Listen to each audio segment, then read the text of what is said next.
Hi everybody, this is Ed Tech Chat and Chew, episode number 44. And we're coming to you from ISTE. Actually, where are we, Mike? We are at the Franklin Institute in downtown Philadelphia.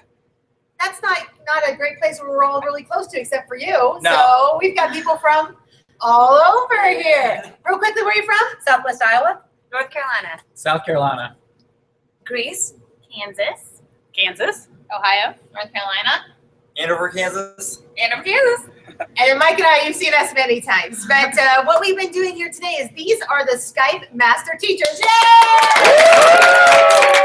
So these are the people who often join into our global projects when we have crazy ideas. And oh wait, here comes another friend. We got to sneak her in, guys. G'day. Good day. G'day. And where are you from, friend? Oh, I'm from Australia. She's from Australia. So these are the people who are kind of jumping into the realm of global learning ahead of everybody else in the country. Well, or at least being guides to bring a lot of people in on those sort of things. What's been awesome about today, Mike? Well, just getting together with this group of teachers, there's a whole lot of Edu Awesome sitting right here in front of you right now. And for us to be able to experience that in person today is pretty amazing. I mean, Hero's been on our podcast before virtually, but it's pretty special to have her, sitting here live. And so to learn with everyone and collaborate with everyone today has been kind of incredible. But I think one of the things I'm most interested in sharing through the podcast today is some of the thoughts of some of you, and what you experienced today also. So, Jed, let's start with you. Well, I think it's like being with all of you guys. It's like taking the very best of your Twitter feed and having that live in person all day long, where you didn't have to keep scrolling to find it. It just kept flying out of your mouth all day, and so it was really cool. So maybe we can start something new. We can have I love that. Real life chats. Imagine that. Like we're in a real life conversation. Todd, what do you think? I just think the energy and the passion that is in this group is contagious, and all the stuff that we talk about online is sort of magnified. Thank you, by tenfold. So it's just great to see everybody in person. Stacy. I agree. I just think we are surrounded by amazing, passionate, and impressive and incredible humans here. And I'm inspired by each one of them and so excited about the idea shared today and the plans and the process of making all of those dreams and exciting things happen. Beverly. I'm going to piggyback on her comment. Some of the ideas shared and some of the projects that are going to be coming up are just so exciting, and I'm really looking forward to incorporating them into Skype and my classroom and seeing what kind of things I can do with that. And I think it's great to be working at the cutting edge of technology, take learning beyond the textbook, and I love meeting and perhaps developing an even stronger relationship with those who have that very same passion. Erin. I'm just happy to see everyone in 3D. Yeah, they're not 2D anymore on a screen. Okay, Hero. Okay, so for me, it's not only about learning more things about Skype and about the amazing things that you all do, but the best part is I finally met you in person. So I'm really, thankful for that and really happy to be here with all of you. It's a dream to come true for me. And that was For all of us. All right, Andrea. The best part, I think, is being with the energy in the room and being with people who are so like-minded that it's just been exciting all day long, and it's electric. And it's fun to be in the room. Darcy. Absolutely what Andrea said. I just love being around so many people who put all students first. I mean, that's where our heart is doing the best for kids. And it's amazing being around so many educators who feel the same way. Gina.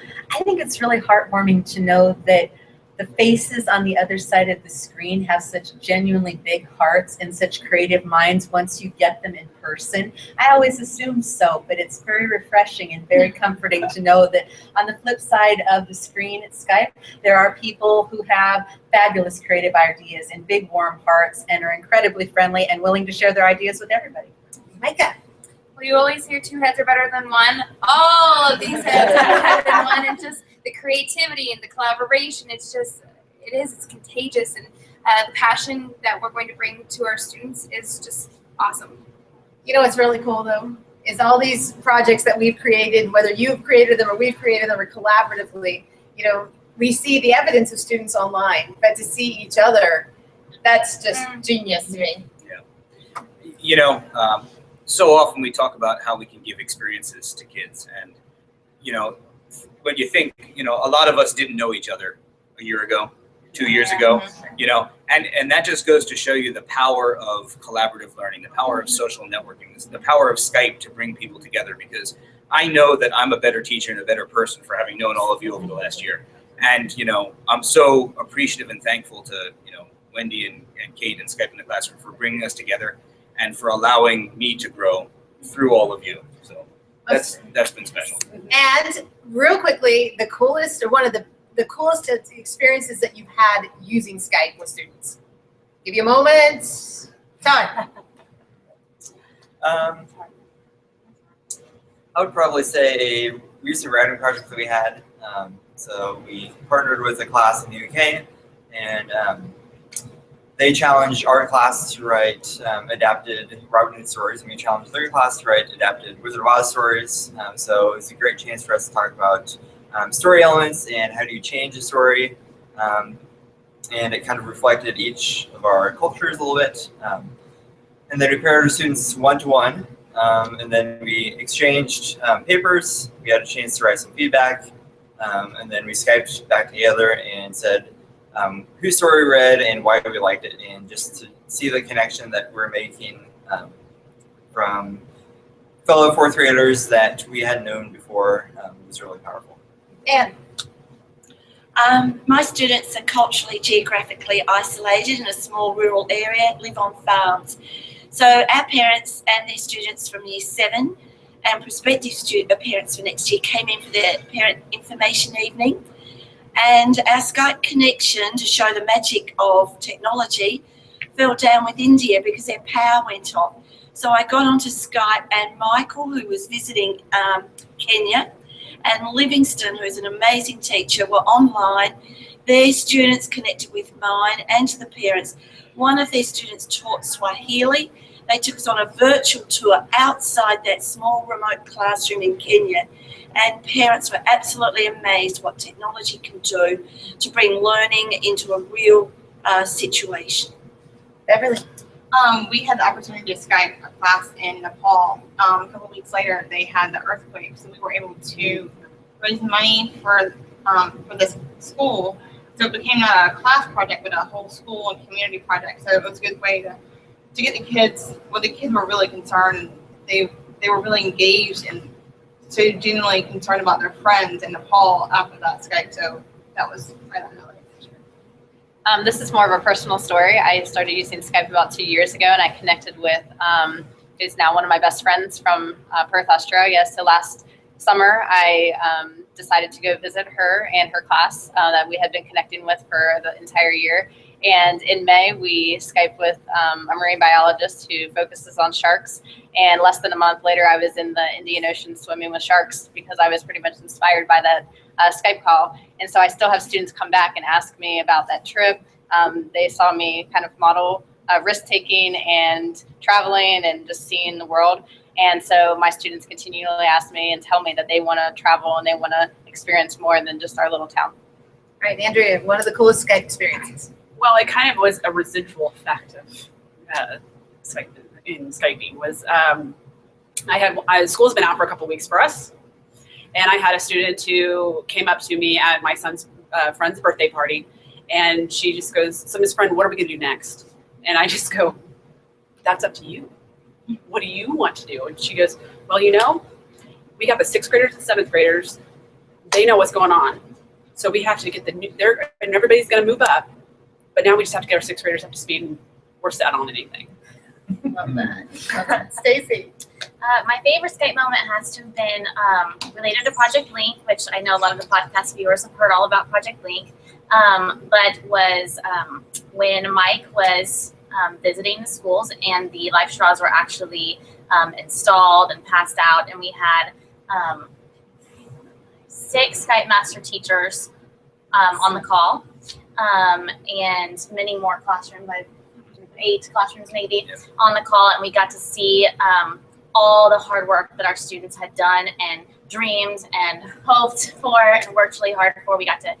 Our students got to see that come to fruition. And so that was a really, really huge learning moment for our students. And then one of the moments I know all of us remember was when they passed out the family life straws and one of their students hugged it.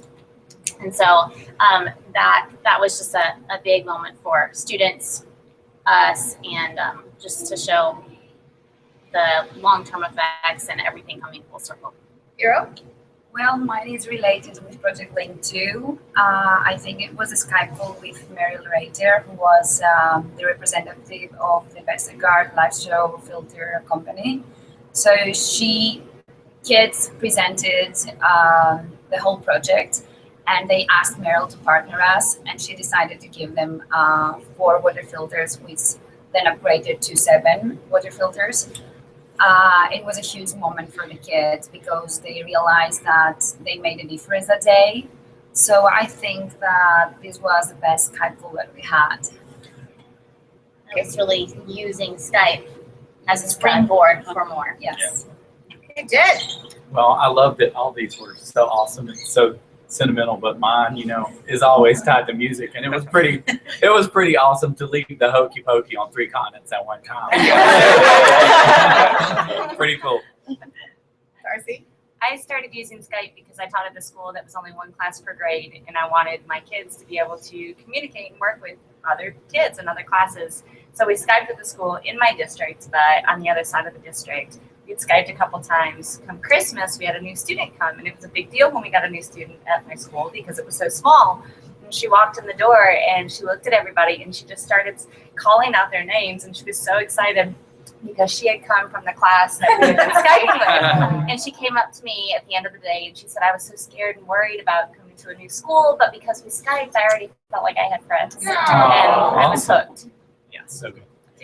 We got involved in a creative writing process with a Skype call in Halloween last year.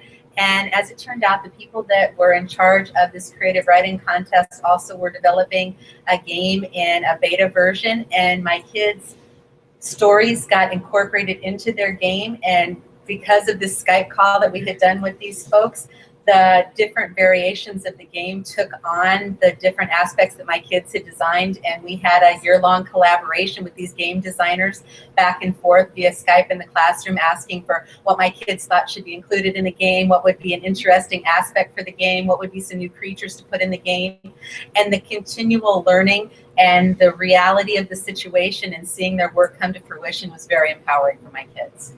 Micah?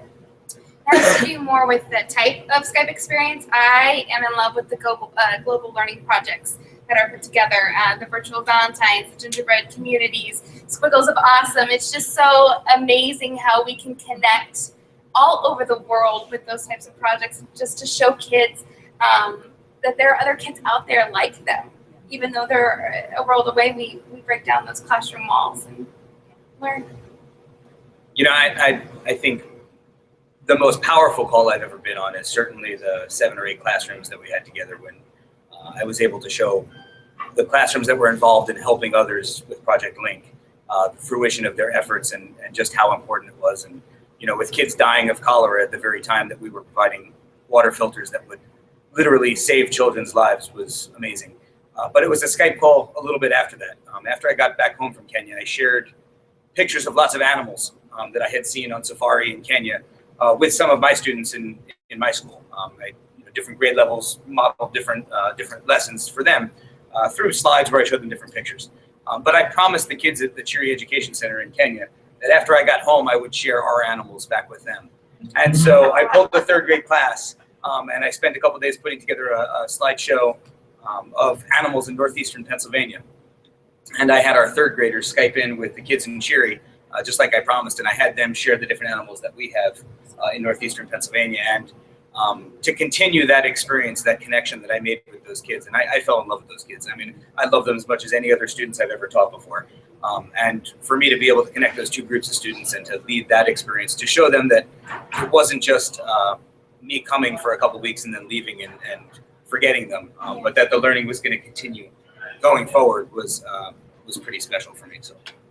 And I'd say the best Skype call I've still had, and not that they all haven't been amazing, because they have, but I remember the day that my students got to Skype with the CEO of the Motion Picture Association of America to ask their questions.